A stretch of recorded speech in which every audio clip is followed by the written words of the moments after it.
অব্যাহত ভারী বৃষ্টি। গতকাল বিকাল থেকে রাত পর্যন্ত একটানা বৃষ্টিপাতের পর আজ সকাল থেকে দেখা গেল একই রকম আবহাওয়া অর্থাৎ বৃষ্টিপাত সমানে চলছে। বিভিন্ন জায়গায় বিক্ষিপ্ত বৃষ্টিপাত দেখা যাচ্ছে, যেমন জলপাইগুড়িতেই সকাল থেকে দেখা গিয়েছে বিক্ষিপ্তভাবে বৃষ্টিপাত হতে। তেমনই আবার ইতিমধ্যেই খবর পাওয়া যাচ্ছে উত্তরবঙ্গের একাধিক নদী বাঁধগুলো থেকে ইতিমধ্যেই জল ছাড়া হবে, এমনই খবর উঠে আসছে। NH-31 জলঢাকা নদীর অসংরক্ষিত এলাকায় লাল সতর্কতার পাশাপাশি তিস্তার মেখলিগঞ্জ এবং দামহানি নদীর পার্শ্ববর্তী এলাকাগুলোতেও জারি হলুদ সতর্কতা। জলঢাকা NH-31 নদীর অসংরক্ষিত এলাকায় লাল সতর্কতা জারি রয়েছে। সংরক্ষিত এলাকায় হলুদ সতর্কতার পাশাপাশি তিস্তার মেখলিগঞ্জ বাংলাদেশ বর্ডার পর্যন্ত অসংরক্ষিত এলাকায় হলুদ সতর্কতার পাশাপাশি তিস্তার দামহানির সংরক্ষিত এলাকায় জারি রয়েছে হলুদ সতর্কতা।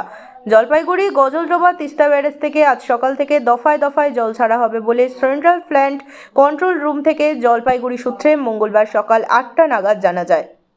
পাহাড় এবং সমতলে বৃষ্টির কারণেও আজ তিস্তা এবং জলঢাকা সহ বিভিন্ন নদীর জল বাড়ছে, এমনটাই জানা গিয়েছে ইতিমধ্যে।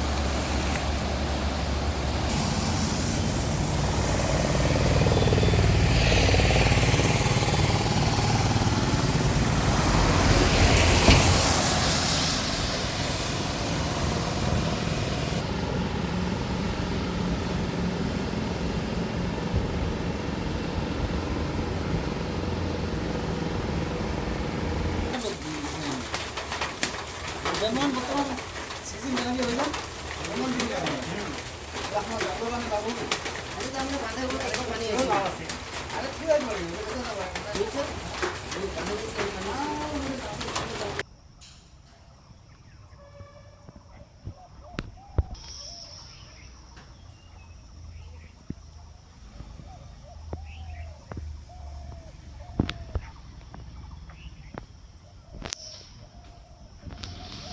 সকাল সবজি বাজার করতে এসছে, এখান থেকে বাজার করেন তো? সবসময় এখানে আমার বাড়ির সামনেই, তো এখান থেকেই বাজার করি। এটা বড় একটা মার্কেট মোটামুটি। হ্যাঁ, এটাই আমাদের মার্কেট। তো সেক্ষেত্রে কিভাবে দাম বেড়েছিল?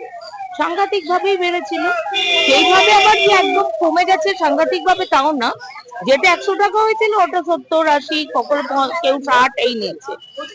কিছুটা কমেছে, কিছুটা, বেশি না। এর থেকে আরো কমলে ভালো হয়। অবশ্যই, আমরা তো নিম্ন মধ্যবিত্ত হয়, আমাদের আরো কমলেই ভালো হয়। এই এই এই লেভেলেও এইরকমও বেশ আমাদের পক্ষে ঠিক পোষাচ্ছে না। পেতে হচ্ছে, হ্যাঁ, পেতে হচ্ছে। আরো চাইছেন যে আরো কমালে ভালো। আরো বেশ কিছুটা কমলেই ভালো হয়। আপনার নাম? সোমা দাশগুপ্ত।